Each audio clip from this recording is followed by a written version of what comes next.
One of the little jobs I've been doing is mounting the silencer that I bought underneath the car.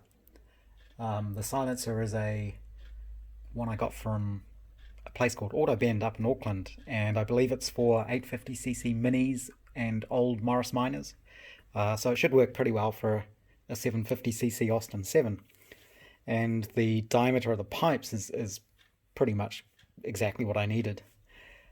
I've been making little brackets to mount these to the car, and I can show how the mountings are done under the car in a minute. But when I first did it, I made them rigid mountings, and when I was testing it out, I noticed that the silencer sort of vibrates. It kind of resonates from the sound. It's not vibration from the engine, it's actually vibration in the exhaust itself. And some of that was transferring through the chassis into the floor. And it wasn't too bad, but it just kind of made it sound a little bit rattly and a little bit harsh. So I'm going to try rubber mounting them. And the way I've come up with to do that is this is the bracket that mounts to the rear cross member. There's a stud that comes through vertically, and this bolts onto it. So previously that was bolted hard onto it, and then the silencer is attached via the U-type bolt, U-bolt type exhaust clamps onto here. So what I've done is I ended up drilling the hole out larger in the bracket here, and this is a piece of 8mm fuel hose. I just sliced a little piece off that, and I've pushed that through the hole, and then I'm using the rubber mat. This is the same rubber mat I'm actually using on the floor of the car. It's sort of recycled tires, I believe. So it's dense rubber, it's quite hard, but flexible. So the idea will be, these go either side of this, kind of like that. I could probably make that rubber tube a little bit longer. And then there's two smaller pieces that go either side of that, with the washer there to sort of hold everything. And that sandwich of rubber blocks is what mounts to the cross member of the car. So that should provide some isolation, I'm hoping, for this rear bracket. The front bracket is very similar, so I'll do the same on that. One problem I do have is you don't really want to do this up hugely tight. It'll be fairly tight. And when I just had the rubber pads there before, I couldn't do them up too tight because it would just compress the rubber too much. And so the problem then is you can't use a lock nut, a lock washer to hold the nut in place and stop it vibrating loose. So I've been using a little bit of Loctite. That's what's in there. Nylock nuts would be better, but I don't have any that go on these imperial bolts. So what I have been doing is using two nuts jammed together as lock nuts and some Loctite. So hopefully that'll be enough to stop them all vibrating loose. I'm going to do the same for the front mount, and then we can have a look under the car.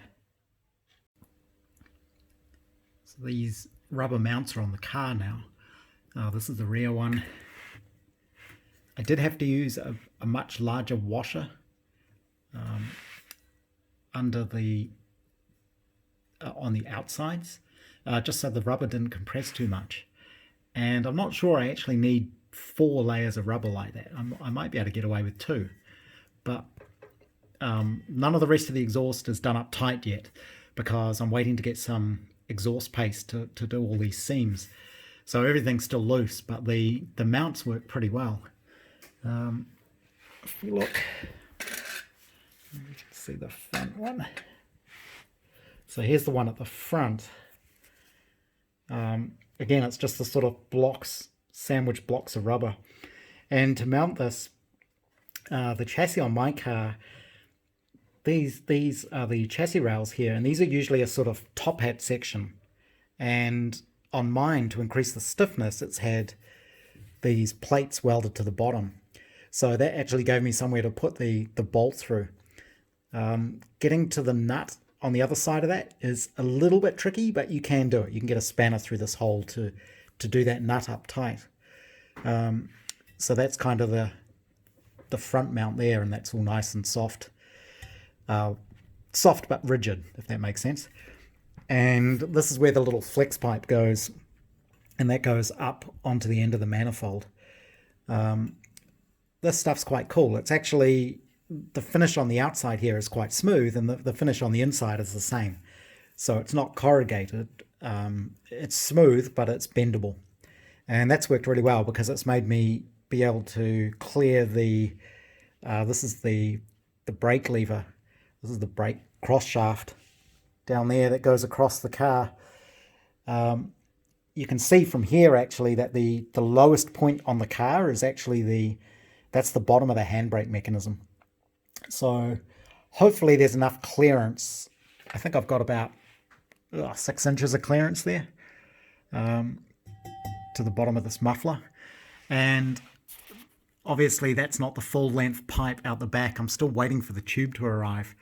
So this muffler is actually on a slight angle. It's not parallel to the direction of the car.